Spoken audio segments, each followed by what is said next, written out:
రాసి పెట్టుకోండి, వైసీపీ వచ్చిన తర్వాత ఒక్కొక్కరు అంతు చూడడం ఖాయం అని చెప్పేసి వార్నింగ్లు ఇస్తూ ఉన్నారు. దీనికి ఏం చెప్తారు?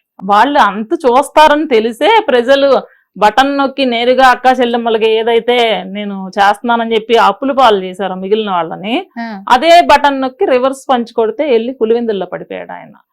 ఎందుకంటే ఇలాంటి ఫ్యాక్షన్ రాజకీయాన్ని ప్రజలు ఎవరు స్వాగతించరండి. ఇవాళ నా బిడ్డలు బయటికి వెళ్ళారంటే క్షేమంగా తిరిగి రావాలని నేను కోరుకుంటా. ఎటు వెళ్తే ఏ గొడవలు జరుగుతాయో, ఎవరు నరుక్కుంటారో, ఎవరు కొట్టుకొని చేస్తారో అని చెప్పి బిక్కుమంటూ బతికేటువంటి పరిస్థితిని మళ్ళీ అయితే ఆంధ్ర రాష్ట్ర ప్రజలు తెచ్చుకోరని నేను అనుకుంటున్నాను. ఆ జగన్మోహన్ రెడ్డి గారికి ఇప్పుడు కాదండి, ఒక 15-20 సంవత్సరాల తర్వాత కూడా వైఎస్ఆర్సీపీకి అలాంటి అవకాశం ఇవ్వరు. నేనైతే ఛాలెంజ్ చేస్తున్నానండి, ఈవెన్ ఒక సంవత్సరం లోపు స్థానిక సంస్థల ఎన్నికలు వస్తాయి. మీ దమ్మేంటో మీరు చెప్తున్నారు కదా, వైనాట్ 175 అన్న దగ్గర నుండి 11, నేనైతే సింగిల్ డిజిట్సే లెక్క పెట్టాను, సింగిల్ డిజిటే రావాలనుకున్నాను. కాకపోతే దేవుడు వాళ్ళకి కనికరించి 11 ఇచ్చాడు. స్థానిక సంస్థల ఎన్నికల్లో మీ బలాబలాలు ఏంటో నిరూపించుకుంటే అప్పుడు మీరు జబ్బలు జరుచుకుంటారో లేకపోతే తొడలు కొట్టుకుంటారో దేనికైనా సిద్ధంగా మాట్లాడండి. అప్పటి వరకు అసలు వాళ్ళకి మాట్లాడే అర్హత కూడా లేదు. కనీసం ప్రతిపక్ష పాత్ర కూడా పోషించలేకపోతున్నారు వాళ్ళు. ప్రజల పక్షాన గళం వినిపించండి. సరే, కూటమి చేయలేకపోతుందని చెప్తున్నారు, ఏం చేయలేదు ఎందుకు చెప్పట్లేదండి? చెప్పాలి కదా. అసలు ఇంకొక విషయం కూడా ఏంటంటే, ఇది నిజమే చెప్పాలి, అంత బానే ఉంది. కాకపోతే ఇప్పుడు అందరికీ ఒక క్వశ్చన్ మెదులుతూ ఉంది మైండ్ లో, ఏమనంటే అది వైసీపీ నేతలకు కూడా అనుకోవచ్చు. మరి ఏంటి అసలు ఈ రెడ్ బుక్ అనేది ఏంటి? ఈ రెడ్ బుక్ లో అసలు ఏముంది? ఎందుకంటే మన పేరుని నాని గారు కూడా ఒక మాట అన్నారు, ఒక మీడియా ఛానల్ కి సంబంధించిన యాంకర్ ఉండేసి నెక్స్ట్ రెడ్ బుక్ లో మీ గురించే రాసిందంట, నెక్స్ట్ అరెస్ట్ మరి నానిని అని చెప్పేసి అని అంటే, రెడ్ బుక్ నేను చూడలేదమ్మా, మరి నువ్వు చూసావా, నాకు తెలియదు రెడ్ బుక్ గురించి అని చెప్పేసి మాట్లాడారు. అసలు ఈ రెడ్ బుక్ ఏంటి? అసలు ఆ రెడ్ బుక్ లో ఏముంది? అసలు రెడ్ బుక్ అనేది పూర్తిగా లోకేష్ గారికి సంబంధించింది. అది నేను కూటమిలో ఉంటే ప్రజా సంక్షేమం వైపే మాట్లాడతాను తప్ప ఆ రెడ్ బుక్లకి వాటికి సంబంధించి అయితే నేనేం మాట్లాడను. నా ఆలోచన ప్రకారం అయితే వీళ్ళు చేసినటువంటి దురాఘాతాలు జరుగుతున్నప్పుడు అవన్నీ కూడా ఆయన రాసి ఉండొచ్చు. దాని ప్రకారం వాళ్ళకి ఎవరెవరు అని చెప్పేసి మొత్తం లిస్ట్, అంటే వైసీపీలో ఉన్న ఎమ్మెల్యేలు, ఎమ్మెల్సీలు, ఎంపీలు, నాయకులు, ఎవరైతే ఎక్కువగా అవినీతి చేశారో వాళ్ళు రండి రేషన్ పందికొక్కులు అని చెప్పి సినిమాలో చూపిస్తారు చూసారా, అట్లా వాళ్ళ లెక్క వైడ్ గా వాళ్ళు శిక్షలు అమలు అవుతున్నాయి తప్ప అక్కడ కక్ష సాధింపు చర్యలు కానీ వేరే ఏం లేవండి. తప్పు చేసిన వాళ్ళు ఖచ్చితంగా అండి, తప్పు చేసిన వాళ్ళు శిక్ష అనుభవించాల్సిందే. అది వాళ్ళు కానివ్వండి, నేను కానివ్వండి, ఈవెన్ ఎవరైనా సరే. ఒక శిక్ష, బలమైన శిక్ష అమలవుతుంది అంటే అవతల వాడు తప్పు చేయటానికి భయపడాలి. ఆ రెడ్ బుక్ లో లిస్టు ప్రకారమే మరి శ్రీరెడ్డి అరెస్ట్ అనేది కూడా ఉందంటారు. శ్రీరెడ్డి అసలు ఆమె ఒక మనిషి అని చెప్పుకోవడం కూడా చాలా అసహ్యమైన విషయం అండి. శ్రీరెడ్డి ఆమె అసలు రెడ్డి అండి, ఒక చౌదరి కుటుంబంలో పుట్టి వెనకాల ట్యాగ్ లైన్ సాక్షిలో పనిచేసి ట్యాగ్ లైన్ రెడ్డిగా మార్చుకుంది ఆమె. అసలు ఆ జాండర్ గురించి కూడా ఆమె గురించి మాట్లాడకూడదు. చాలా దరిద్రమైనటువంటి మనిషి పుట్టుకకే కళంకమైనటువంటి వ్యక్తి ఆమె, శ్రీరెడ్డి అనే ఆమె. ఎంత అసహ్యమైన వీడియోస్, అసలు ఆమె వీడియోస్ చూస్తుంటే ఎంత చండాలం అనిపిస్తాయి అంటే, ఆమె మాట్లాడిన భాష కానివ్వండి, ఎవరు పురుషులు కూడా అలా, పురుషులు కాదండి, పల్లెటూరుల్లో బైతులు అంటారు చూసారు, అలా చెట్ల కింద పని చేసుకునే వాళ్ళు కూడా అలాంటి భాష మాట్లాడరు. అంత దరిద్రమైన భాష ఆ శ్రీరెడ్డిది. ఒకప్పుడు పవన్ కళ్యాణ్ గారి మీద తను చేసిన కామెంట్లు, తను చేసిన మాటలని దేశం మొత్తం కూడా తనకు వ్యతిరేకమైపోయింది శ్రీరెడ్డికి. ఎందుకంటే అలాంటి మాటలు, అలాంటి పదజాలాలు ఉపయోగించింది. ఒక వ్యక్తి ఉన్నతమైన వ్యక్తి అని కూడా చూడకుండా చేసింది. కానీ ఈ మధ్య వైసీపీ ఓడిపోయిన తర్వాత ఒక వీడియో కూడా చేసి వదిలింది, నన్ను క్షమించండి పవన్ కళ్యాణ్ గారు అని చెప్పేసి ఒక క్షమాపణ లెటర్ రాస్తూ ఏడుస్తూ వీడియోలు చేసి తను పోస్ట్ చేయడం జరిగింది. అంటే పవన్ కళ్యాణ్ గారు క్షమించే అవకాశాలు ఉన్నాయంటారా? మరి తనని పవన్ కళ్యాణ్ గారు క్షమించినా కూడా జనసేన వీర మహిళలుగా మేమైతే క్షమించారంటారా? ఎందుకంటే ఆమె ఆ వీడియో పెట్టడానికి కారణం ఏంటంటే, పవన్ కళ్యాణ్ గారు ఎదుటి మనుషుల్ని ఇబ్బంది పెట్టే వ్యక్తి కాదు. ఒక ఆడపిల్లగా ఆమె కన్నీటికి కరిగిపోతారని చెప్పి అనుకుంది. ఆ జగన్మోహన్ రెడ్డి గారు ఆమెకేదో మెచ్చి మేకతోలు కప్పుతారని చెప్పేసి ఆ రకంగా విచ్చలవిడిగా మాట్లాడింది. జగన్మోహన్ రెడ్డి గారిని కూడా తర్వాత ఆమె విమర్శించింది, నేను నీ కోసం ఎంత పని చేశాను సోషల్ మీడియాలో, ఇన్ని వీడియోలు పెట్టాను, నన్ను అసలు కన్న తల్లిని 9 నెలల కడుపు పట్టుకుని కన్న తల్లినే ఆయన పట్టించుకోలేదే, అతని కోసం రోడ్డు తిరిగిన తోడబుట్టి రక్తం పంచుకుని పుట్టిన చెల్లినే పట్టించుకోలేదే, నిన్ను ఎలా పట్టించుకుంటారు అనుకున్నది అసలు ఆవిడ.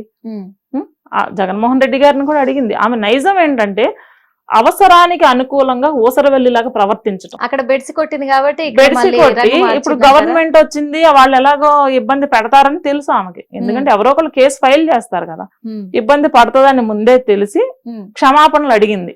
ఎందుకంటే వీళ్ళ వ్యక్తిత్వం, లోకేష్ గారు కానివ్వండి, చంద్రబాబు గారు కానివ్వండి, మరి మా పవన్ కళ్యాణ్ గారు కానివ్వండి, స్త్రీలను గౌరవించేటువంటి వ్యక్తులు. సాటి స్త్రీ అని చెప్పేసి పక్కన మన ఆడపిల్లల లాంటి ఆడపిల్ల అని కనికరంతో విడిచిపెడతారు అని ప్రాధేయపడింది. అసలు అలాంటి మనిషిని క్షమాభిక్ష అనేది పెట్టకూడదండి. అదే కనికరంతో మరి మళ్ళీ జనసేనలోకి వచ్చే ప్రయత్నం చేస్తున్నారేమో, మరి ఆహ్వానించడానికి రెడీగా ఉన్నారు? అసలు సమస్య లేదండి. పవన్ కళ్యాణ్ గారు ఆహ్వానిస్తున్నా సరే మహిళా విభాగం తరపున అసలు మేము ఎవరం ఒప్పుకోం కూడా. ఎవరినైనా ఆహ్వానిస్తాం మేము. ఈవెన్ జగన్మోహన్ రెడ్డి గారు వస్తున్నా కూడా మేము ఆహ్వానిస్తాం. ఆహ్వానించి మా జనసేన జెండా కప్పి జెండా ఇచ్చి పనిచేయడానికి పక్కన కార్యకర్తలా మేము పని చేయించుకుంటాం. కానీ అట్లాంటి నీచమైనటువంటి ఒక స్త్రీని తీసుకొచ్చి, స్త్రీ జాతికి కళంకమైనటువంటి ఒక స్త్రీని తీసుకొచ్చి, ఆమె వ్యక్తిగత జీవితం ఏదన్నా కావచ్చు, రాజకీయ పరంగా మా అధినేతని ఎన్నో దుర్భాషలు ఆడింది ఆవిడ. మా విభాగం పేరే వీర మహిళా విభాగం. అటువంటి వీర మహిళా విభాగంలోకి అలాంటి స్త్రీలకి ఆహ్వానం లేదంటారు. ఇప్పుడు శ్రీరెడ్డికి ఎక్స్పెషల్ గా లేదు, అసలు లేదు. తను ఒక లిస్ట్ లోనే లేదంటారు. సమస్య లేదు. ఓకే, మరి మీ శ్యామల, యాంకర్ శ్యామల కూడా మరి అయ్యే కామెంట్ చేస్తూ వస్తుంది. ఇప్పటికి కూడా నిన్న కూడా ఒక పోస్ట్ పెట్టింది తను.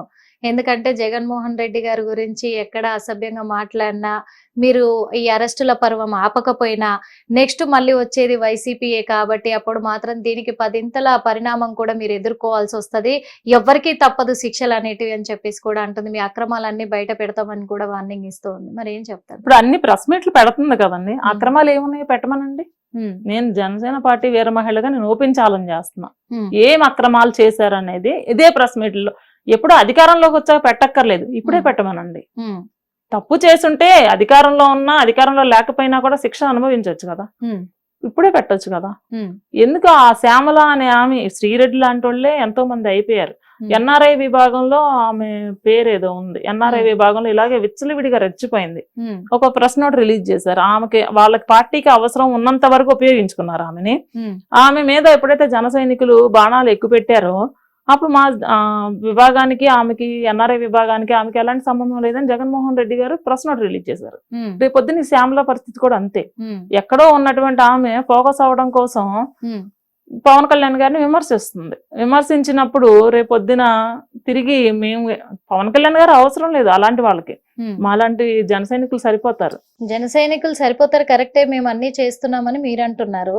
మరి మన అంబటి రాంబాబు కూడా చెప్పారు. ఎందుకంటే కూటమి ప్రభుత్వం ఏర్పడి ఇప్పుడు 6 నెలలు కూడా పూర్తిగా వచ్చింది, అయినా ఇప్పటి వరకు ఒక్క హామీ కూడా నెరవేర్చలేదు ప్రజలకి అని చెప్పేసి ఆయన చెప్పడం జరిగింది.